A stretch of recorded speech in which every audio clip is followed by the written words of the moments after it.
আমাকে বলছো কিছু? মাসিকে কল করছি, লাউড স্পিকারে আছে, তোর মাসির সাথে কথা বলছি। হ্যাঁ হ্যাঁ বল তুই। ঠিক আছে। আচ্ছা শোন, আমি বাজারে যাচ্ছি। হ্যাঁ, কেউ যদি আসে কিচ্ছু দিবি না কিন্তু। হ্যাঁ, আর বাড়িতে চুপচাপ করে এখানে বসে থাকবে। আমি গেলাম, তাই তাই করবি কিন্তু, তুই বলে দিচ্ছি। আমাকে বলছো? হ্যাঁ তোকেই বলতেছি, তাই তাই করবি কিন্তু, যেটা যেটা বললাম।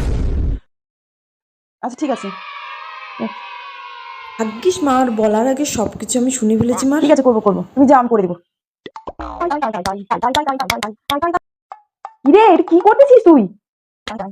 তুমি তো বললা, চলে যাওয়ার সময় বললে না, বলে আমাকে বাড়িতে সবকিছু তাই তাই সবসময় তুমি যা বলবে তাই তাই করতে হবে। তো এই তো আমি তাই তাই করতেছি। তোর ছোট মেয়ে, তোর আজকে আমি তোকে তাইতে করতে বলছি? তোর কি মাথাটা গেছে? তাইতে কি এখন তুই ভাবছিস তোকে আমি তাইতে করতে বলবো? তোকে বলে গেছিলাম যে কেউ আসলে কিছু বলবি না, কে কে যেন বাড়িতে আসে কি সব নিয়ে চলে গেছে। হ্যাঁ, এইসব হচ্ছে। যা যা, বাইরে যা, বাইরে যা।